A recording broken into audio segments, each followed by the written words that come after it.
It's Jay. Welcome to Muskogee Radio, your weekly source for tribal and community news, interesting guests and discussions, plus a local events calendar.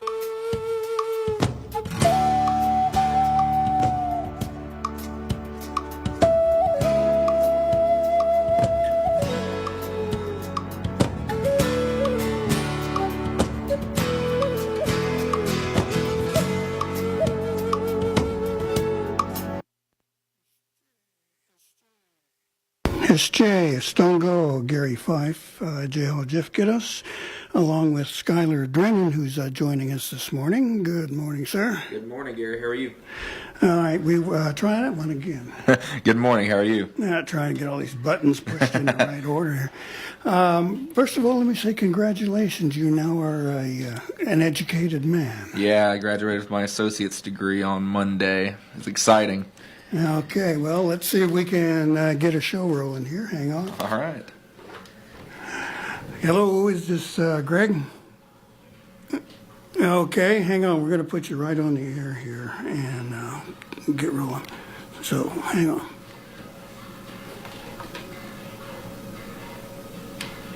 Let's see here.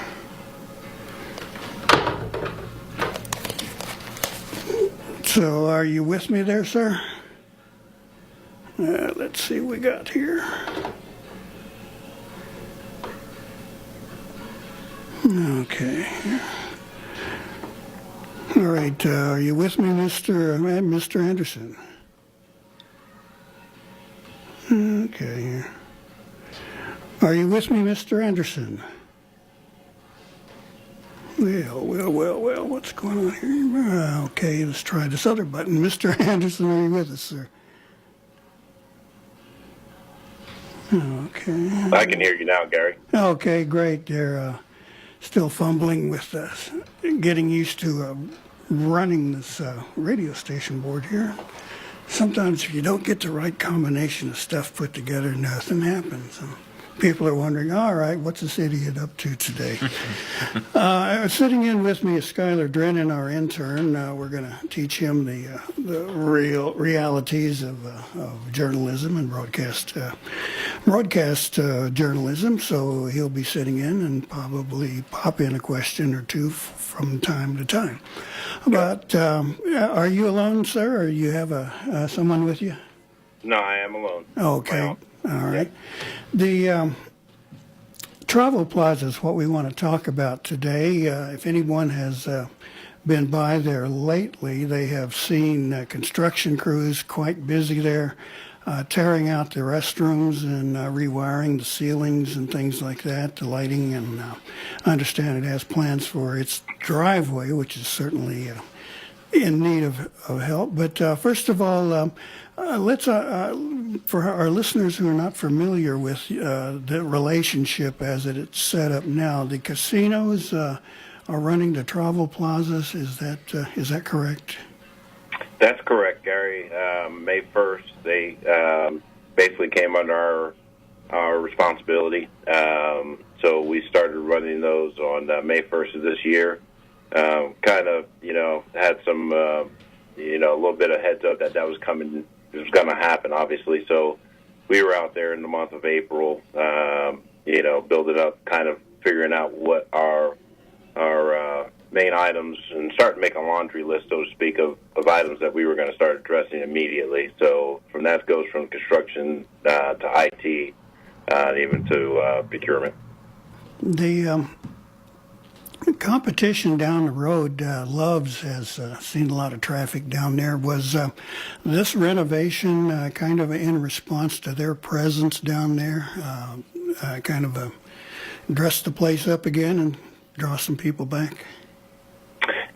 We wanted to make it presentable and bring it up to a standard that we are accustomed to. I think Loves has their niche, and they're very, very much, on the big truck and the big rig side as far as diesel sales. But we wanted it to be, up to the Muskogee Creek Nation's standards and casino standards. So there's, we wanted to address some of the things right away that had that needed repairs and needed to be brought to standard that we would be happy with if we walked into the facility.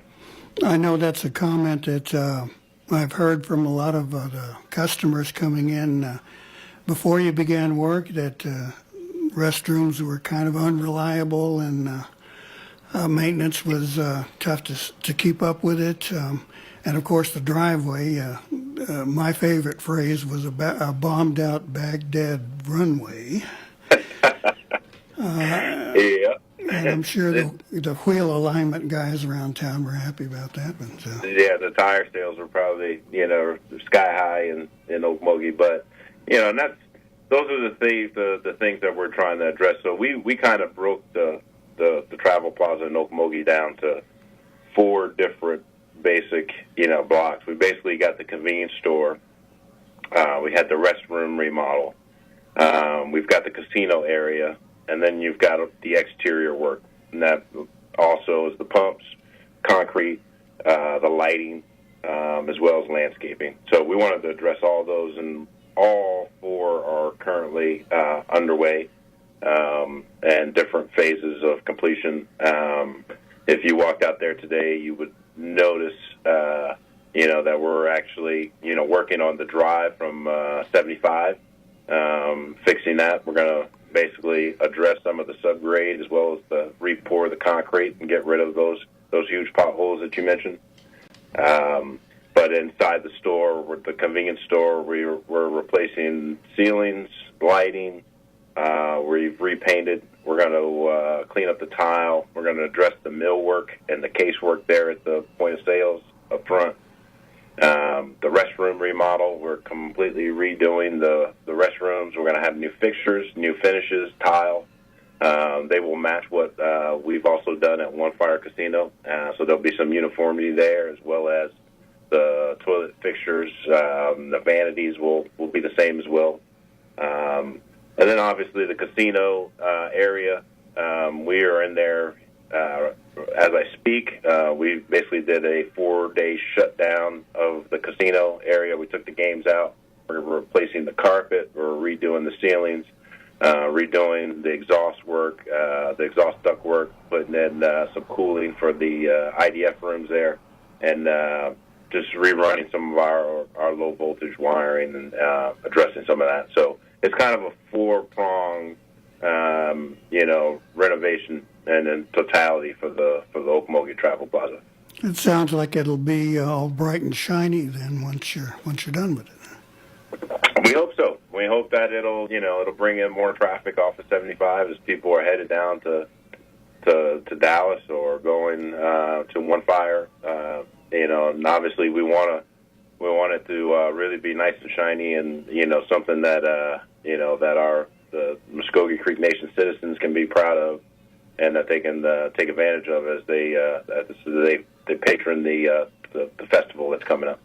Right. That's going to be a huge business opportunity for you, I should imagine. Now, the cost involved, how much is it costing your office there to make all these changes? Well, we put together, a budget. I mean, some of these things, for the bathrooms, we were, around the order of $60,000-$70,000 as far as all the renovations that we had to do in there. The concrete paving, about, because we're paving all around, replacing the bollards, redoing the whole paving area back on what would be the west side by the diesel pump. So that's about $180,000 of concrete paving work and subgrade work for that. So in totality, right now, I think we're budgeting somewhere about $400,000 worth of work. Wow, that's quite an investment there, and we're wishing you well and thanking you for making those changes and doing the work. Now, does this mean that the physical facility will expand to add anything? Will anything be substantially changed along those lines? No, we're not changing the footprint of the building. We're not adding any other structures. Burger King is still there. So we're not going into their space. We're basically keeping the same footprint. We're going to be, on the low voltage side and the point of sale security side, adding more cameras, adding some more connectivity to River Spirit on the structured cabling side. So it's expanding in that manner. But as far as physically, structurally, no, we're not expanding any footprint or anything else. We're just going to be, working on the things that are currently there and renovating what's currently there. Now, you mentioned Burger King. I see it does quite a business from tribal employees. Will that change at all? Not at all. No, we haven't. We're not changing anything, with Burger King at all. So, I know there's, some discussions going on that's, as far as long term, that I'm not privy to. But we are basically, we kind of treat them as we're going to make sure their roof is watertight. We're going to make sure they have reliable power and reliable water, and sanitary. But they kind of run their own deal. They're kind of a tenant, so to speak. So we just make sure that the structure itself is there for them. But they have not asked for us to do any changes for them, or we don't have anything planned as of right now. So we can still get our Whopper there. Then. That's correct. Yep. What about other changes, perhaps, to the inventory for sale within the plaza? Will these changes that you're working on affect that? Do you plan on making any heading off in a new direction, so to speak? That's my title, Gary, is Operations Manager for Facilities and Construction. Mr. Jack Penson is over the procurement side and the contracts for food and beverage and everything like that. So I'm not privy to any of those types of changes. So that would be something that you'd have to definitely ask Mr. Jack Penson if you get a chance to talk to him. Okay, we'll try and track him down at some point. I kind of like being able to get some iced tea there in the afternoon. No, exactly. Yeah. So that's one of the. You look at the whole situation of us taking over. We've got some obviously running huge facilities here, River Spirit, and some of our other enterprise sites. So I'm sure there's some opportunities that Jack will use to our advantage to bring in the best quality and some of the best vendors to give to our patrons there at the Travel Plaza, since we're such a huge buyer of everything from soda to different things that we sell here at our casinos. Mm-hmm. To leverage that relationship, so to speak. What about other facilities? I'm thinking, I guess, the casino in Muskogee, and there's an operation there that serves as a service center and convenience store kind of thing. Do you plan on making changes to other sites that you're now controlling? There's obviously a Travel Plaza at Muskogee as well. So the Travel Plaza at Muskogee, as a structure, was probably in better condition than the one at Okmulgee as far as the need for renovations. A little bit bigger than the Okmulgee, but still have some of the same problems as far as the site between some of the pumps, and definitely the paving there is just as bad. So we're going to be addressing Muskogee as well. Those are some of the things that we're going to be getting to. That'll probably, some of the Muskogee renovations won't start until July, the beginning of July. But we're already started pricing some of those renovations and some of that work. But it's a different animal, as far as, just a different layout and a lot more games there at the Travel Plaza than at Okmulgee. So, but we definitely have plans to do a lot of work out there as well. Does this represent a heightened campaign to draw more business to these outlets? Have you kind of put together a scheme there where they will be more attractive, of course, and then draw more business in because of a growing competitive world? Well, definitely. And I think, once, our offerings and what we offer, as far as, Muskogee Creek Nation casinos, as we bring it in, and we want all of our facilities to be welcoming, to, like I said, to have a certain standard so that when you walk into them, you feel as if you're somewhere you want to game, somewhere you want to, buy a Coke or, buy, a hot dog or whatever it is at the Travel Plazas. So we want to create an environment, that is conducive to business. And, we believe that if we do that, people will frequent our facilities and game and, and buy and purchase, some of their objects as they stop by and obviously frequent and buy gas there as well. So we definitely think they go hand in hand as far as it's good business to have the facilities, and the facilities speak to what kind of owner we are of our facilities and what the environment that we want to create. Now, with all of these facilities lumped together, so to speak, what does that represent as far as income for the tribe? Is that like a substantial part? Of course, the casinos are your bread and butter there, but where do these things fit in, and how much are they returning? That again, Gary, that's not my area of expertise. That would be a Jack Benson question as far as any of the financials. I'm basically over the facilities and the construction. So as far as returns and anything like that, and how much money are back, that's not my area to speak on. Okay, we'll hunt him down and put him on the spot. Yeah, no, definitely, absolutely. Okay, now the work, I think, was scheduled to last about 6 weeks or so. Is that correct?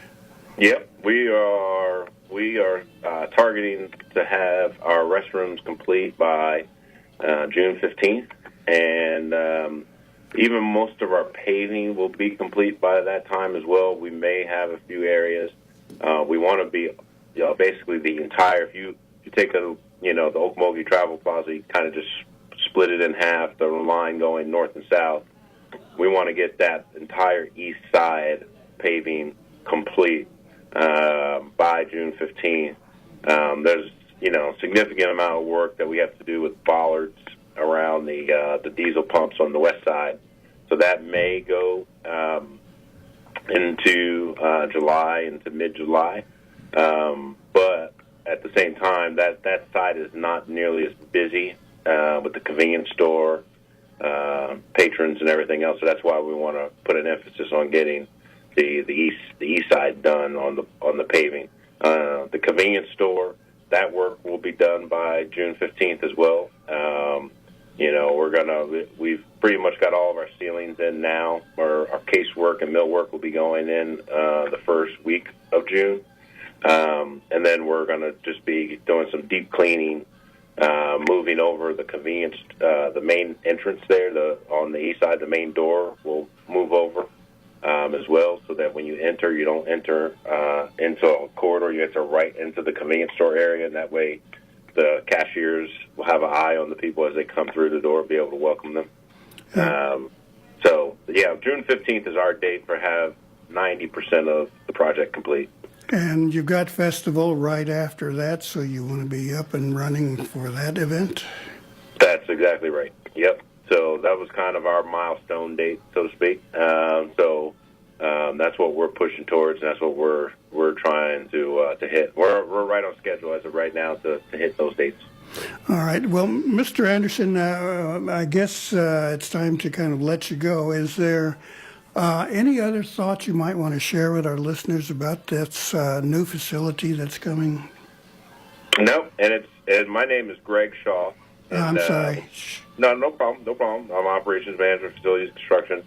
No, we're just excited about the opportunity and the opportunity to really to liven it up and freshen up the Travel Plaza. It's a great location, obviously. And it's frequented by Muskogee Creek Nation citizens right there across from the tribal governmental plaza. So we want to, we're doing some work on one fire as well over the next few months through the end of the summer into the fall. We just want to, as Muskogee Creek Nation casinos, we want our facilities to set a standard and be at a high standard and set a high bar for any of our competitors, but definitely for something that the tribal members and the nation would be proud of. So, looking forward to finishing up here and having a good festival in June and having our citizens take advantage of the Travel Plaza and seeing our work that we've accomplished. Well, I'm sure they're going to be like me and appreciate the time and the investment. Mr. Shaw here. I don't know where I got Anderson. I think I know No problem. I know Gary. Greg Anderson, perhaps. All right, well, we'll get out of your way. Thank you, sir, and we'll keep our eye on things, and don't be too surprised if we give you another call wanting to talk with you. Okay, Gary. Thank you. Thank you. All right, Greg Shaw of the casinos, talking about our changes to the Travel Plaza. We'll take a short pause here, and we'll be right back with our next segment and see what our intern can do with it. Who am I? Am I native? I don't want people assuming things because I'm Indian. I just want to be me. But how do I live in two worlds? Some guys just check out by doing meth. But that ain't for me. Because I see my family, my friends, my drum making, my future. There are a lot of cool things about being who I am. And meth isn't one of them. Learn more at ncai.org. A message from the Partnership for a Drug-Free America and the National Congress of American Indians.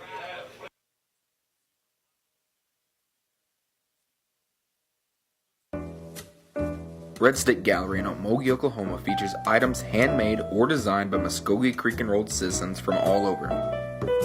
Owned by the Muskogee Creek Nation, the gallery proudly sells ribbon skirts and vests, Southeastern designed clothing, jewelry, prints, and many other items.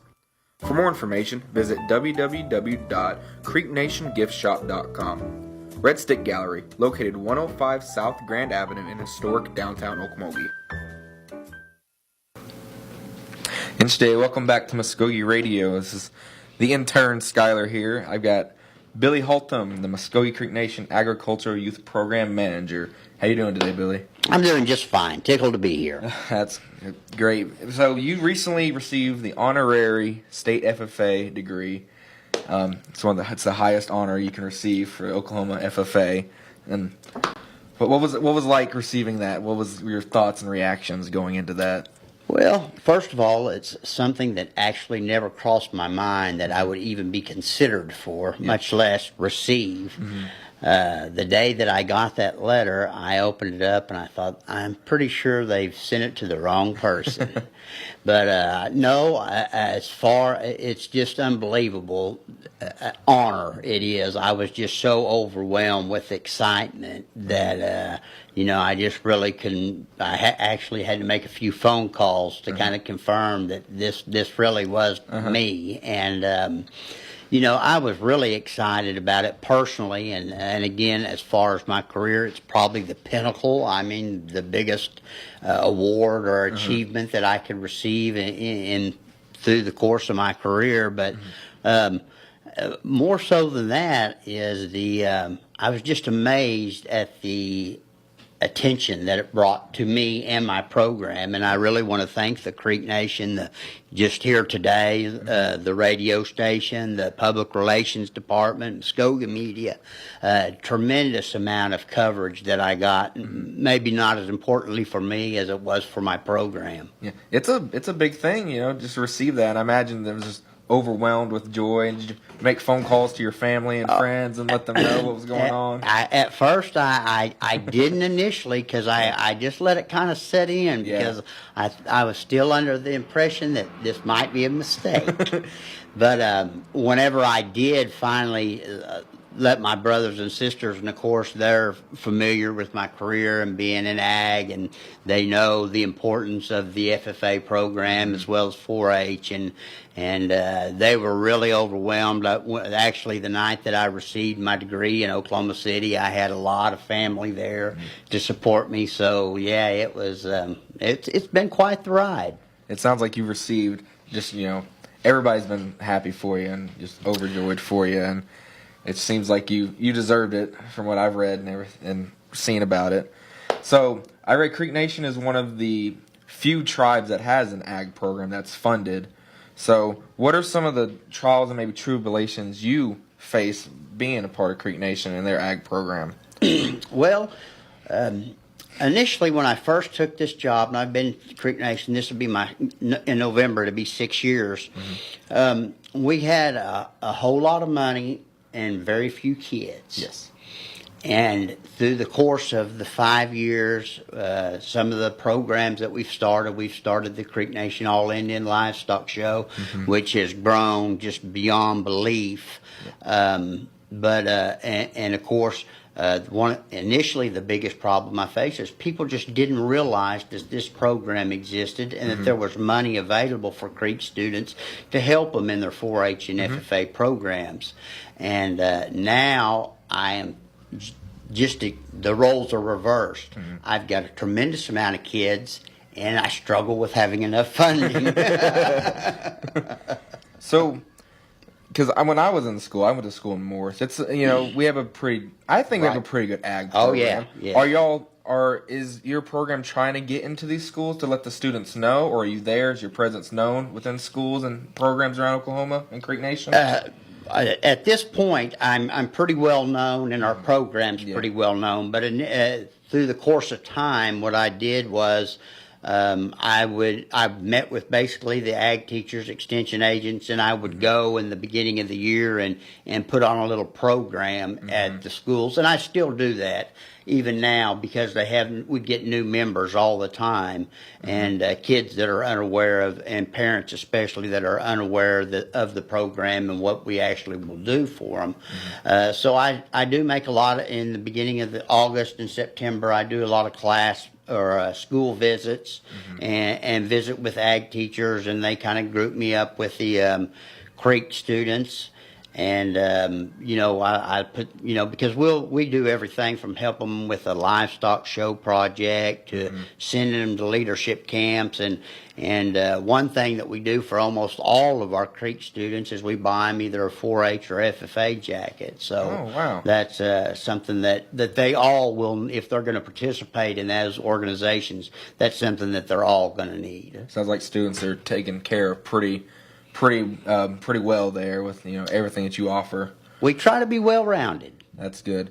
So what makes Creek Nation's ag program different than the other tribes that also have an ag program? Well, the biggest difference is a lot of the other tribes, and when I say that, I'm speaking about basically the 5 civilized tribes, because those are the big ones, and they're in our area, and they're the ones that I have a lot of dealings with. They purchase animals at premium sales, which basically comes at the end of a show season. After, these kids might have these animals on feed for up to a year at that time.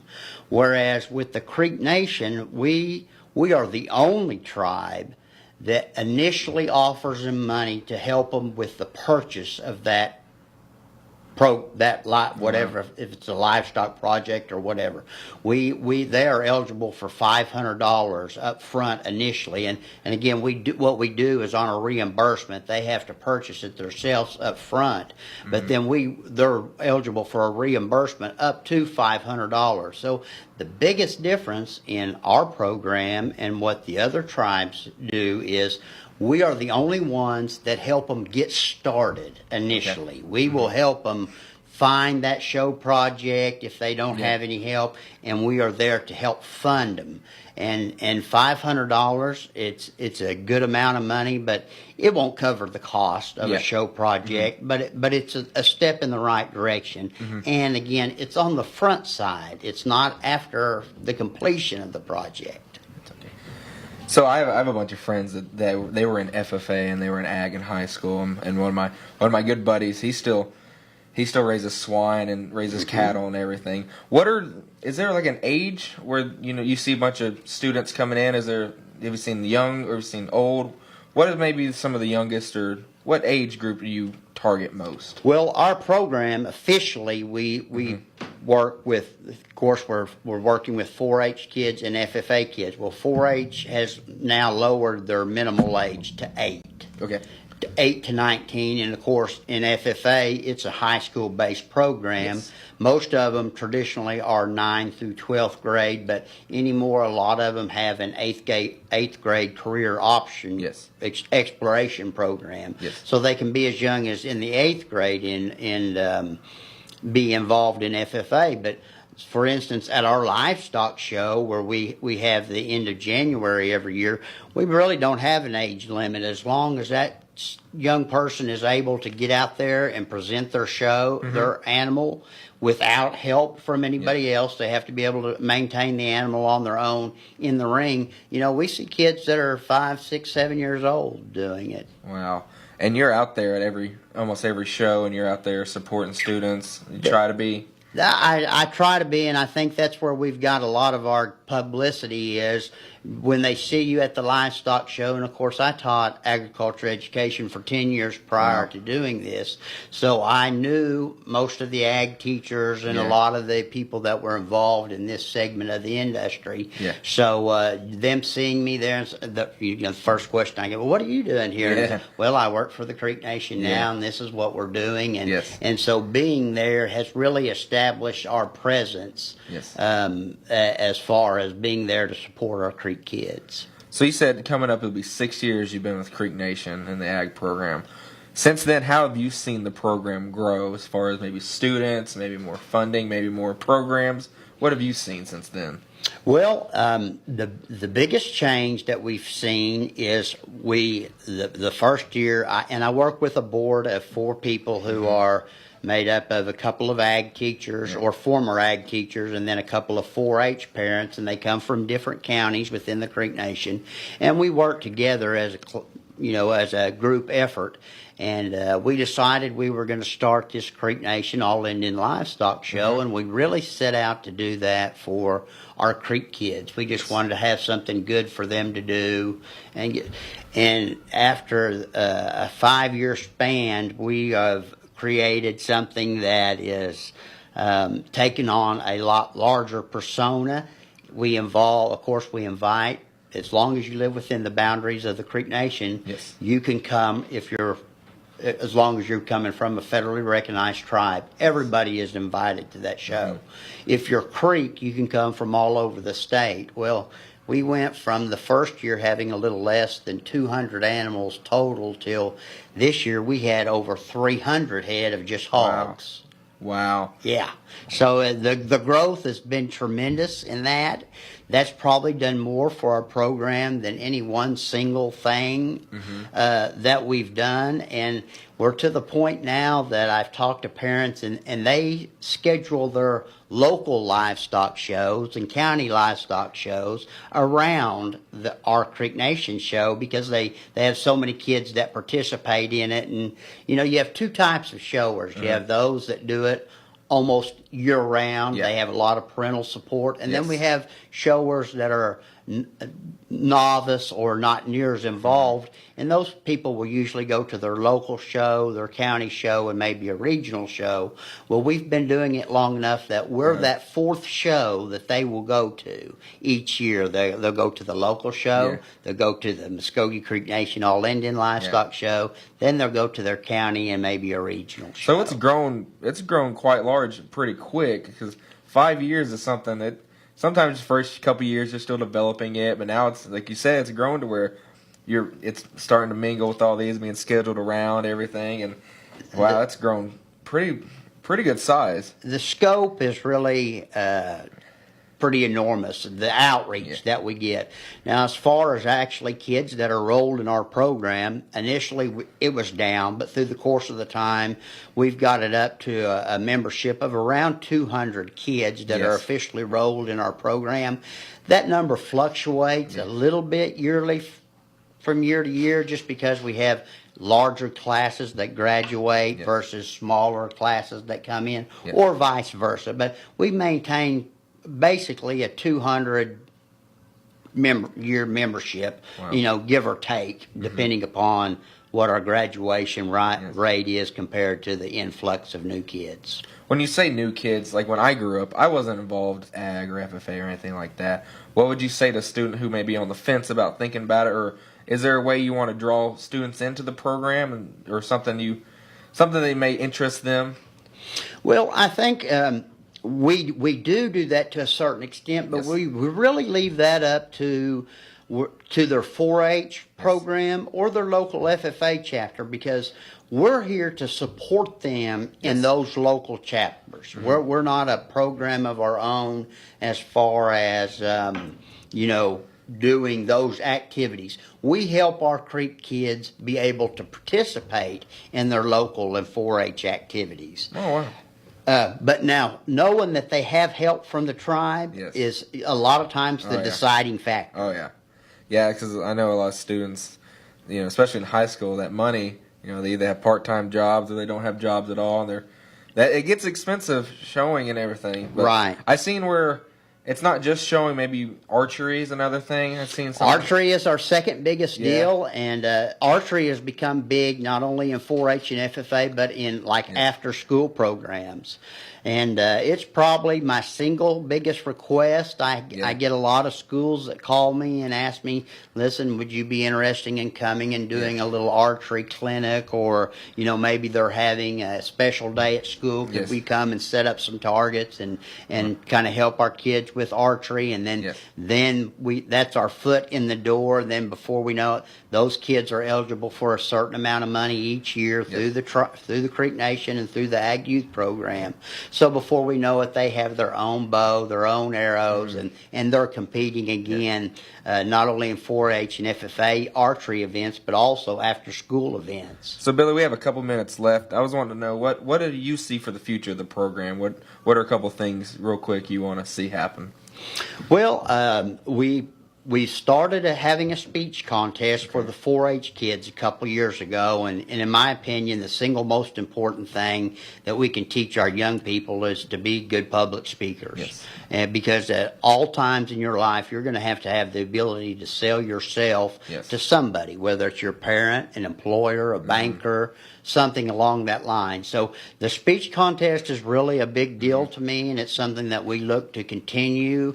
We're going to look for big growth in that area, because there's not a lot of opportunity provided through the Extension Office for public speaking, and so that's one area that I really look for us to really increase in the future. So you want them to be well-functioning adults and be able to look people in the eye and give a We good would like for handshake. them to shake their hand, put down their phone, look them in the eye, and I will tell you, when I was at Oklahoma City and I went through this awards program, we had a big dinner, and I visited with a lot of people who were getting the same award I was, that were maybe CEOs in different areas of agriculture business, and those people really look for the 4-H and FFA kids. They look for that on their resumes, because they know that those kids have some work ethic. They're quality kids. They've been taught a lot of good life skills. So it's something that really will help them the rest of their life. Well, Billy, we appreciate you taking the time out of your busy day to come in and talk about this, and congratulations again on receiving your honorary degree. Thank you, and thank you for having me here. I believe, are we going to break right now? We'll be right back here in a minute. Get ready to make memories. 4 days of free family fun comes to Okmulgee at the 44th Annual Muskogee Creek Nation Festival, June 21st through 24th, featuring the Kids Carnival, traditional Muskogee dances, arts and crafts, and food, softball, golf, horseshoes, and volleyball tournaments, and the All-Indian Rodeo that started it all. Live entertainment hits the stage on Friday and Saturday nights. All events are free and open to the public. It's the Muskogee Creek Nation Festival, June 21st through the 24th in Okmulgee. One Fire Casino in Okmulgee offers Ladies' Day every Monday with $5 match play, VIP days for seniors on Tuesdays, lunchtime match plays on Wednesdays and Thursdays, and several other great drawings and prizes throughout the weekend. Don't forget to take advantage of spinning the wheel on Sundays to win up to $5,000 cash. Be sure to check out the daily meal specials at Council Oak Cafe. There are exciting monthly giveaways with extravagant prizes. Come and play at One Fire Casino, where it really is okay to play with fire. Welcome back to Muskogee Radio. Joining us in the studio is Carly Hotved, and you know what? I've forgotten what your title was. Sure, I'm the Director of Agriculture and Natural Resources here at the Muskogee Creek Nation. Director of Agriculture and Natural Resources. Yes. Okay. Make sure we got all of that in there by pushing the right buttons here. We're here today to talk about the storm shelter program that the tribe initiated last year. Judging from the weather right now, we're doing pretty good, and I don't think there are any tornadoes on our horizon. Thank you, God.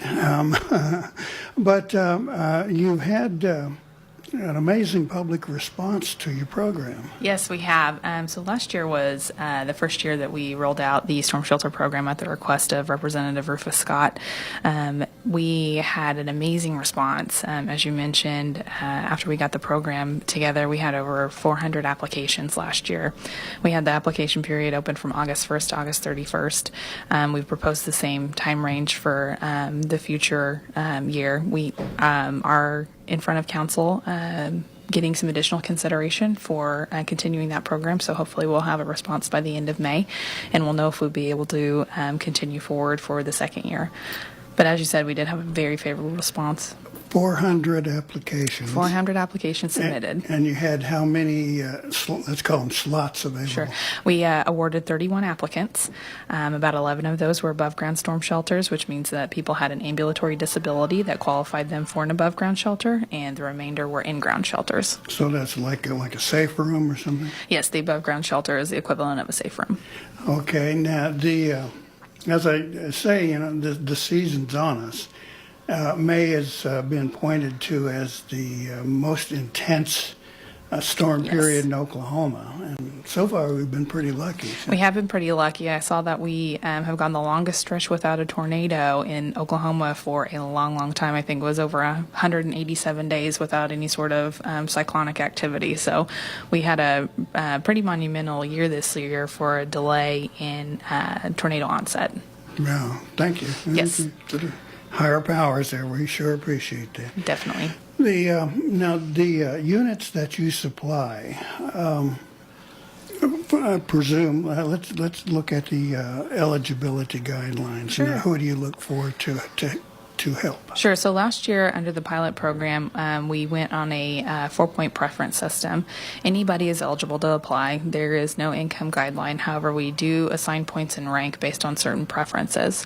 The preferences last year were for people who were 65 or older, and obviously it's limited to Creek citizens who live within the jurisdictional boundaries. So people who are 65 or older will receive a point preference. Veterans received a point preference. Individuals who lived in a rural area would get a point preference. And then if you had a disability, you also received a point preference. And we did qualify rural to mean people who live outside of city limits or people who live within cities that are population 3,000 or less.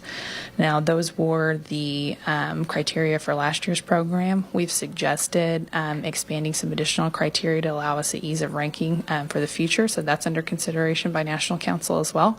And we'll know what those criteria are once they're approved, and we'll definitely be circulating that information on the website as soon as we got the green light for that.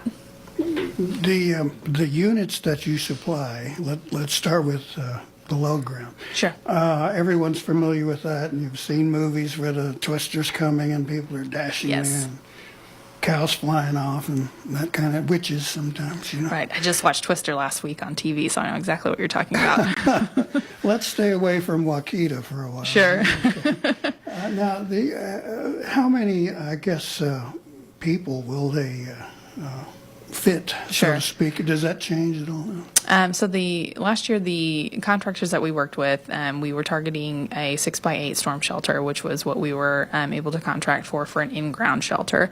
Those 6x8s can safely fit 4 to 6 people, but obviously under emergency circumstances, sometimes you can get a few more in. But we were intending to target just enough people that lived in, a 3-bed, 2-bath style home, and usually that's anywhere between 3 to 5 generally. So based on the target populations that we were serving, it was actually less because at that point, people who were 65 or older, which every single one of our awardees was last year, generally don't have as many people living at home with them because their kids are grown and they moved out. So the size of shelter we were able to provide was a very good accommodation for them. Now, the above ground shelters, Yes. the safe room has become incredibly popular in the last few years. It is. We see them at the state fair, 4 to 5 vendors hawking a safe room. So what do you supply then when you grant someone support? Sure. An above ground shelter is generally a 4x4 shelter, which is a steel encased shelter that's installed on a concrete slab. Those accommodate 2 to 4 people. And we recommend those, we don't recommend those. We award those for people who can support or provide documentation of an ambulatory disability. So an ambulatory disability means difficulty walking or climbing stairs. That gives us the opportunity to be able to serve somebody who may not be able to get in and out of a below ground shelter. We were able to award people who used wheelchairs due to disability and accommodate them accordingly. Right now, I know folks who have problems with stairs, and so Right. that makes a lot of sense. The season's on us, and do you have application eligibility open now? I mean, can you still apply? So last year we ran an annual cycle. We took applications from August 1st to August 31st. We've suggested to be on the same cycle. The reason why we wait until later in the year to do the application process is that we're able to provide a bigger cost savings and serve more people when we do installations in the off season. During the heightened period of weather activity that we see now, the premiums increase on those shelter prices. So we're able to save more money and serve more people by doing installations in the off season rather than paying an extra $1,000 or $1,500 per shelter to do an installation in this April to June timeframe. So if someone was approved for a shelter, then when could they expect something to actually be constructed? Sure. So last year, on the cycle that we went on, we had an application period open from August 1st to August 31st in 2017. We guaranteed that selections would be made by September 30th, and we had installations started in October. Assuming that we are approved for continued funding this year, we'd like to accelerate that timeline and hopefully begin installation sometime in September, assuming that we are approved to continue. So if they applied, let me see if I got this right. If they applied now, say they could possibly see something by September? So we actually won't be accepting applications until August 1st because we'll have to update them. So any applications that are out or that are left over from last year would most likely be considered invalid because we would have to update our application to include the additional point preferences that we've suggested, assuming that those are approved. We had a very positive response, and I'm hopeful that we'll be able to continue the program, but I never want to promise anything until we know anything for sure.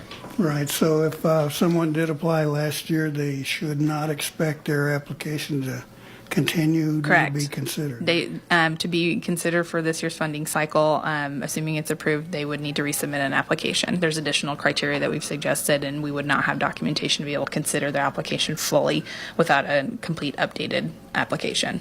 Okay. Now, would you say 400 last year? Yes, over 400 applicants. Oh my! Did you have something that caught your eye by any chance? Someone coming up with an unusual request or anything like that? So a lot of times there's some word of mouth information that gets circulated, and it's kind of like playing a game of telephone. You hear one thing and you hear another thing, and it kind of can tend to skew off message. But we did have an individual call and say, "I heard you guys were giving away 17 storm shelters, and I need 2." As we said, well, we are have a storm shelter program. We'd love to be able to help you, but let me tell you what actually is happening. So we're able to kind of correct that information, but we're very excited to be able to continue this, assuming that we'll be supported, which I have a good feeling that we will. So I'm very hopeful to look forward to this next year to continue this program. It makes somewhat sense. I mean, we live Yes. here in Tornado Alley and things like that. We kind of another step in the direction of the last question was we actually had a guy call our office there at Muskogee Media last year, and he asked me, "Is this the place where I get my free storm shelter?" I said, "No, sir. First, a couple things wrong here. First of all, you got the wrong office. And 2, I don't think it's quite that easy. You got to apply, and then they'll look at your eligibility, and then they decide who gets support." Right. And he said, "Oh, well, I thought you was going to give me one." And I said, "No, sir, we can't." We do try and make that process as painless as possible, and we do try and follow up with people who maybe didn't have complete applications, or they were asking for point considerations and they needed to provide some additional documentation. But I anticipate the popularity to continue, and wouldn't be surprised if we doubled our applications this year. Is there any plans, or I should imagine you would have hopes, but have you heard anything about expanding the program since it was so popular, is so popular? I think that's a possibility. We'll have to see what National Council awards us budget-wise. The program will be continuing with the same staff, housed still under the Division of Ag and Natural Resources, as we've suggested.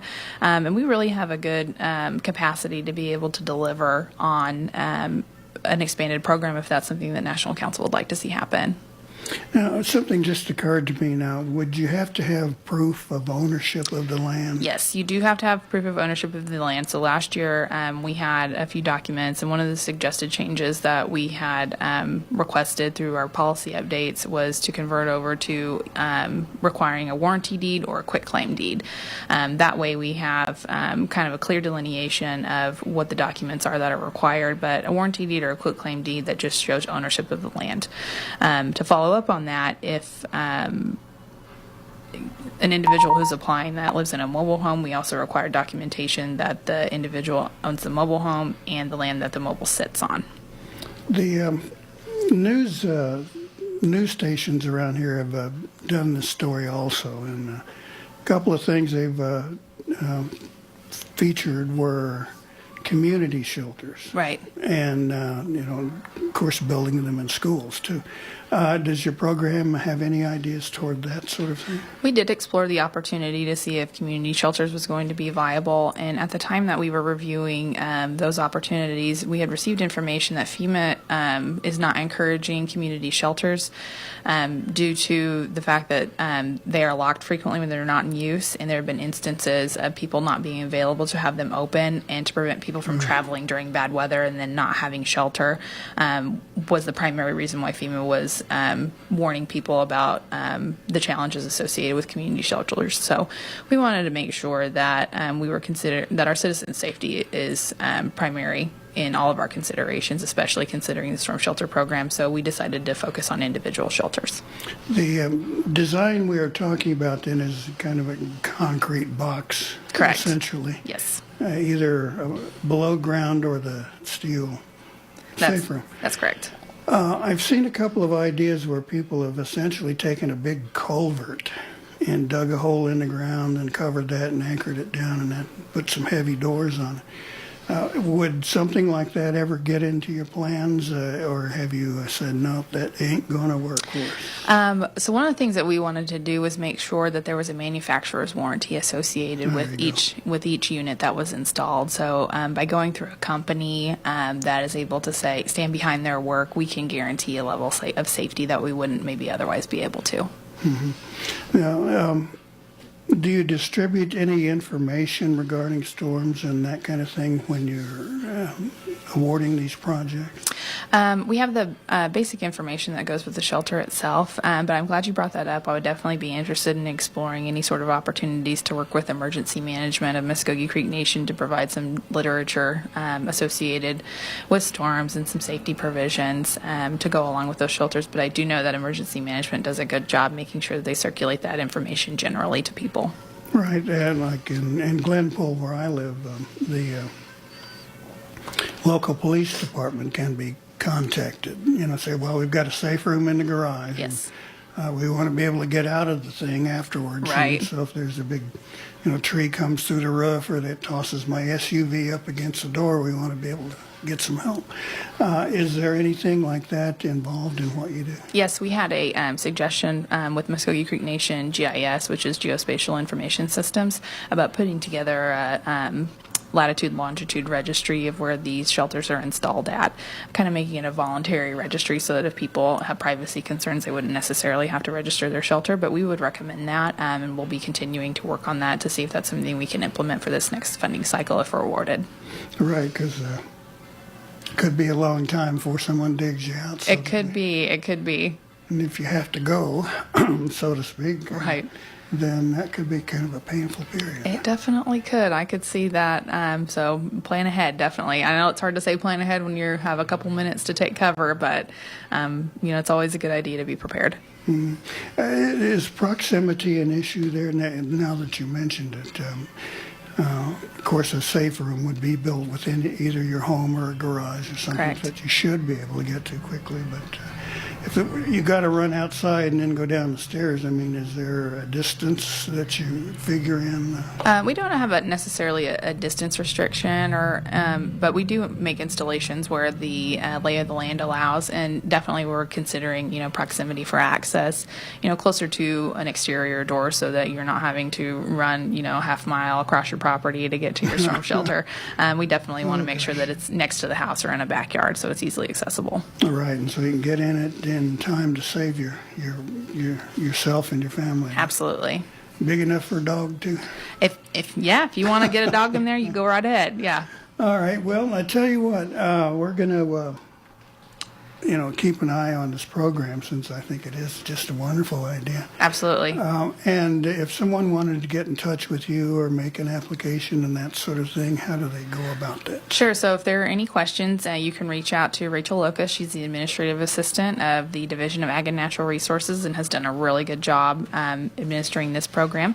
She can be contacted at 918-549-2555, or you can reach me at 918-549-2550, and I'm Carly Hotvet, Director of Agriculture and Natural Resources here at the Muskogee Creek Nation. Well, if you ever have one left over, a nice safe room left over that you just can't place, let me know. Sure, yeah, we'll keep you on the list, and you can make an application too, Gary. Okay, well, I think I'd probably score on at least one of your points. Okay. But not too much about the other. Well, thank you, Carly. We appreciate the information you've shared, and as I say, keep us posted, and we'll be more than delighted to help you out. Absolutely. Thank you so much. Okay, thank you. All right, we're going to take a short pause here, and we do have a few community announcements to share, so let's get on with it here. Who am I? Am I native? Thank you I don't very want people much. assuming things because I'm Indian. Way to go. I just want to be me. But how do I live in two worlds? Some guys just check out by doing meth. But that ain't for me.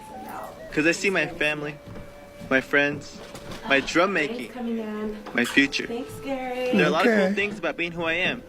And meth isn't one of them. Learn more at ncai.org. A message from the Partnership for a Drug-Free America and the National Congress of American Indians.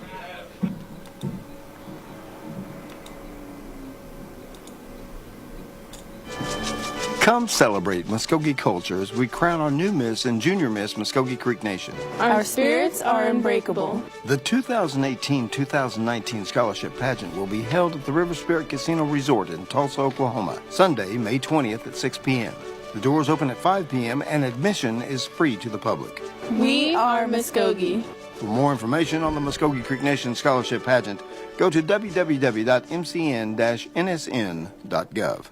All right, real quick, Senior Games 2018 coming up on Friday, May the 25th at the Omniplex. All kinds of wonderful prizes. For more information, 918-732-7765. And actually, that's about all I've got time for. So thank you so much for listening in. We'll be back next week with another program, so we'll hope to see you then.